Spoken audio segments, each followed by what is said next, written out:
Hey, Skills Champions, it's Rachel Unruh at National Skills Coalition. I'm excited today to be joined by Senior Fellow Jennifer Stiddard to talk about what's happening with expansion of Pell Grants in Congress. Welcome, Jennifer. Thank you so much, Rachel. This is my first Skills on the Hill after joining NSC in December. So thanks so much for having me. It's great to have you. So we're going to kind of dig into Pell Grants today and what's happening in Congress to try and make them work better for working people. So let's start out with the basics. What are the current restrictions on Pell Grants, and who do those restrictions leave out, and what types of programs do those restrictions leave out? Sure, and I'll give you just a quick overview on what is a Pell Grant in case someone is unfamiliar. So when you think of the federal financial aid system overall, there's a few different programs within it. You have the Pell Grant program, you have the direct loan program, you have supplemental educational opportunity grants, as well as federal work study. The Pell Grant program is considered the bedrock program, the foundation of federal student aid. It serves around 6 million students annually, and they receive awards anywhere between like $600 and $6,500 a year. So right now, there's two ways that one is eligible to receive a Pell Grant, and that's based on their income eligibility and whether they fill out a FAFSA and they meet the requirements. But there's also programmatic eligibility. So in order for a program to be eligible, it has to be offered by an institution that is eligible for federal financial aid under Title IV. And the program also has to meet certain requirements. Within that is a time-based requirement. So currently, in order for a program to be eligible, it has to be at least 600 clock hours and at least 15 weeks in length overall. So what happens is that this leaves out a lot of shorter term programs, basically. You see this around like CNA, phlebotomy, certain manufacturing programs, certain welding programs, emergency medical technicians. So all of these programs, they don't have the ability for individuals to get a Pell Grant. So in many cases, these students face financial barriers to entering these programs. They may have to take on debt to complete these programs. So what we would like to see is an expansion of the Pell Grant program to cover those shorter term programs. And what we would be looking at is programs that are at least 150 clock hours and 8 weeks in length overall. Okay, so that seems pretty straightforward, but of course, NSC and a lot of our partners, we've really been working for the better part of a decade to try to rectify these limitations. And a version of the proposal we've been working on, as you know, recently passed the House as a part of a major piece of competitiveness legislation. So can you tell us what's in that proposal and how it would address the current problems with Pell eligibility in these short-term programs? So you're correct, Rachel. I mean, basically, this has been going on for 10 years. So something that seems like it should be fairly easy to make a change has actually been quite difficult in many ways. Part of the concern is the quality of programs that might be covered overall, particularly when you start getting into these shorter term programs. And I mean, this is a legitimate argument in some ways. In some cases, we see outcomes that aren't necessarily all that advantageous for the students that are participating in them.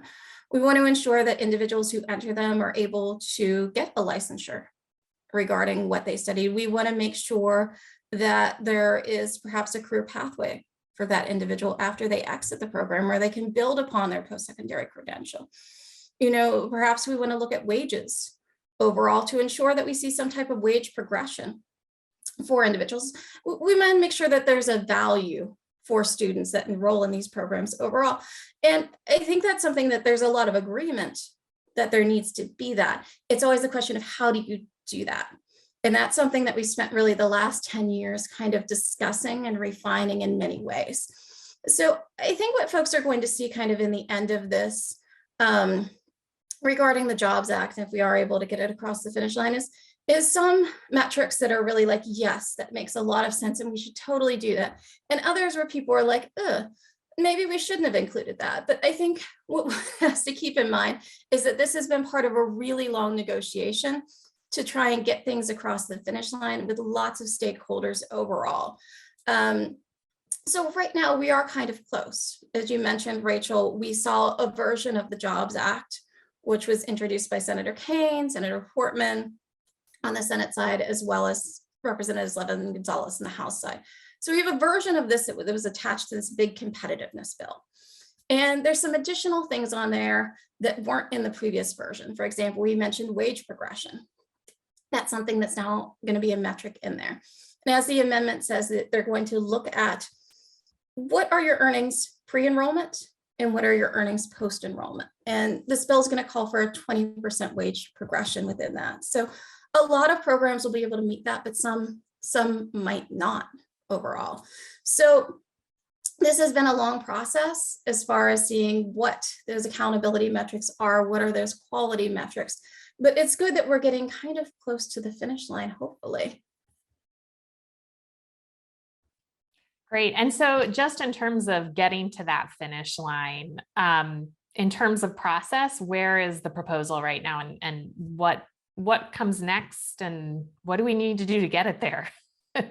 So a lot of times when people think about like, how do things work on Capitol Hill, their reference is like, I am just a bill on Capitol Hill, but it doesn't always totally work like that. So the Jobs Act has been introduced in many different versions for about 10 years now. So the Jobs Act itself is not going to move forward individually. So essentially we look for what we call as a vehicle, like another bill that's moving that we can possibly attach the Jobs Act to. A lot of times that's a funding bill like appropriations, but in this case, both the House and the Senate have been putting together these competitiveness packages overall. So the Senate passed theirs last summer. The House recently passed theirs in February. So within that February bill is where we saw this amended version of the Jobs Act attached. So now that we have both a House and Senate bill, they conference the two bills. So basically they're working now to reconcile the differences and try and come up with a final package overall. So this is kind of crunch time for us, right? Because we've had jobs included in one version of this, it's not in the other. So we want to ensure that it goes into the final package overall. So I know it's tough after 10 years of advocacy saying like, we're so close, we need to get across the finish line. This one actually is close now. It could fall apart, it's Congress, anything can happen, but we really need our network's advocacy at this point. Yeah, absolutely. And of course, we want to give our network information like we're doing today on Skills on the Hill, but we also want to give everybody an opportunity to act on that information. And right now, we've got an organizational sign-on asking Congress to do exactly what Jennifer just described, which is as they conference these two bills, make sure expansion of Pell grants to short-term programs, high quality short-term programs is in there so that more working people can access them. So if you want to sign your organization onto this petition, you can go to National Skills Coalition's homepage at nationalskillscoalition.org and click on the Action Center and you'll find the petition there. We're also going to drop it into the chat on our YouTube channel for this video. And just so folks have it in mind, we're asking you to sign your organization on by March 31st, because hopefully this is going to move quickly. So Jennifer, thanks so much for joining us today on your first Skills on the Hill and for laying out what's in play with expansion of Pell grants. Have a great day. Great. Thank you, Rachel.